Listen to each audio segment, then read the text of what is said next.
Steve, Sonic, Game & Watch, Snake, Min. These are characters known to define the meta of Smash Ultimate right now, and everyone knows them as very popular, very good, and if you don't know how to beat them, you're going to lose tournaments. But there are characters that I would define as characters that do well against the meta, either called anti-meta or the God Slayers. And we're going to be talking about that today. If you want to watch more content like this, make sure to subscribe. We're trying to get to 3,000 subscribers, and it'd be awesome to see you be a part of that.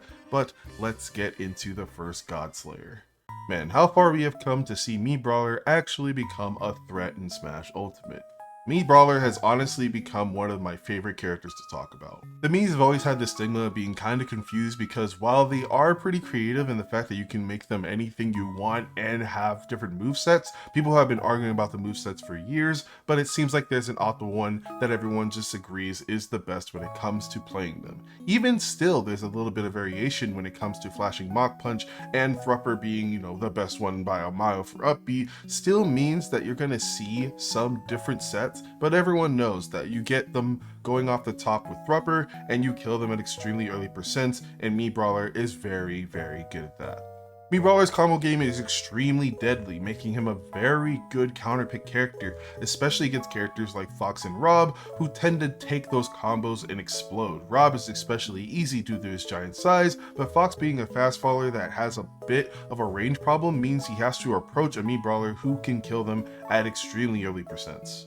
With solid matchups on Snake, Steve, and even Game & Watch, Mii Brawler does do well against a lot of the top meta characters. I think the addition of small battlefield that happen randomly makes it so Mii Brawler has a lot of great stages to take people and never really has to get to a bad stage, meaning that a counter pick with Mii Brawler is very deadly all the time. Unfortunately, Sonic is still a very big problem for Mii Brawler, being fast but not quite fast enough to catch him, and not really dealing with Spin Dash that well since his projectile of choice isn't really that good at beating Spin Dash. It's more trying to read the Sonic coming towards you, but that can be really tough when the Sonic plays evasive. Being a Brawler type means you're going to naturally struggle against Kazuya, who loves Brawler types because they have to come towards him and take a ton of damage. Even if you can get good combos on Kazuya, Kazuya just has an easier time on neutral with Invincible Dash, amazing anti-airs, and his combos all work on you, so it isn't that easy. And the stubby nature of being our Brawler type means Pyra are going to be very tough for you, since sword characters always will just swing through your moves, but this is probably going to be the most relevant and annoying sword character to deal with.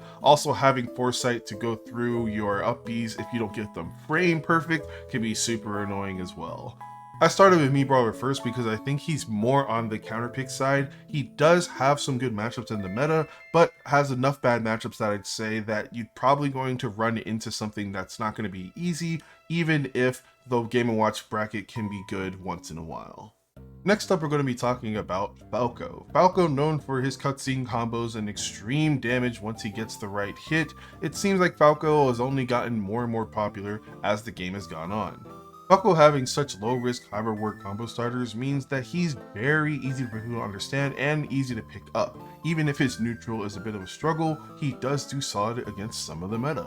Falco has a great matchup versus Min, Rob, and Snake for pretty similar reasons. He can damage them extremely easily, take advantage of their disadvantage by just chasing them a lot in the air, and can edgeguard them with relative ease, with forward air, with back air, and just going out there with his incredible jump. He is so good at destroying these characters in advantage that it feels like you have to play a perfect neutral, which is possible. They still are very broken in neutral, but Falco is so punishing, it can feel suffocating. Kazuya and Pyra are in a similar boat of getting comboed a lot and getting edgeguarded, but they do have broken things in neutral that makes it not too bad for them, and it feels like they still outpace Falco when it comes to damage if he doesn't get the right hit and if he doesn't get forward air or up tilt. But his combos have been always amazing, and I feel like everyone knows this by now because Falco is just appearing so much nowadays. Falco's downsides do come at a cost though, because you're gonna have to struggle with characters that are very quick and have a easy time destroying you in advantage, which usually comes down to Sonic, Diddy Kong, and Game & Watch. Sonic is again so fast that it's hard for Falco to catch him, and being able to spin dash through lasers means that they're not really a threat because you can actually punish Falcos for spamming too much laser and just hit him off stage where he can get forward smash or forward air and get edge guarded by Sonic. You probably have seen this a lot because it's Just a flowchart that Sonic has on the matchups he destroys is just, he's gonna spin dash them, if he gets the hit, he gets them off stage, they have problems struggling, and then he destroys them. Falco is no different. Having a reflector sounds like it'd be very good against Diddy Kong, but unfortunately since you're really aerial based, Diddy Kong loves that, so it's easy for Diddy Kong to anti-air you and chase you with bananas. Being able to just cancel his banana throw with his aerials can make it a bit of a struggle for you to actually play neutral against him. And then once you're off stage, he actually has an easy time just forward tilting your side B or down airing your up B. Diddy Kong has all the tools to make this really tough while also being small and not that comboable. Game & Watch Falco is also extremely hard because Game & Watch's advantage is very good on him, and Falco's main approach gets bodied by Nair. Game & Watch can probably just Nair most of Falco's regular approach and do 80 from it, while also having extremely good edge guarding, and you can start to see a pattern here. Falco struggles with characters who can out-neutral him with speed or aerials, and characters who can edgeguard him, and if you have both, you're probably going to be hard. It still feels like Falco is in this weird spot where he needs a good bracket to always do good because some of these characters are real tough. If Mars beating Onin at different majors wasn't enough of an indication, I think ZSS does great against Steve. Maybe not beat Steve, since I think Steve's damage is extremely egregious and ZSS can't quite keep up with that. I still think her neutral is fantastic against him, since she can get around the blocks with her mobility and can actually get out of sticky situations with her down B. I've always thought ZSS's main issue is she doesn't match the damage of the greater Smash Ultimate meta. She just doesn't get enough damage per hit as much as, you know, Game & Watch's 80, Steve's doing 0 to this, or even just doing 60 from breathing. It always feels like she's working harder than everyone else, but her neutral is so good that I actually think she has a bunch of even or plus matchups on the meta. Game & Watch can't even catch up to her. It's very tough to approach the character. Running around her feels suffocating. It feels like she has just the right amount of speed stat to get around the meta right now. I find the small characters who can keep up with her, with Pikachu, Pichu, and Diddy Kong, to be harder for her. But again, those are not as common as the sword characters, and I think her neutral, while being a bit difficult to understand, is so good that I find her to be one of those matchups that you never want to fight in bracket. All the characters I talked about so far, I'd argue do good against the meta, but not great. If there's one character I would describe as the God Slayer, almost there to being a god, I still think that even though she was nerfed, even though it's not Smash 4, it would be Bayonetta. Bayonetta is suffocation incarnate. Not only does she do 80% through combos that she can get from any of her moves, she has one of the best burst options in the game when it comes to side B, making it so you're never really safe in neutral and always have to account for it. I feel like that's what leads characters to like Kazuya, who, while having a very broken neutral, can't be spamming Electric Godfist or spamming Nair, because he can always get side B'd and he can always get full comboed right after.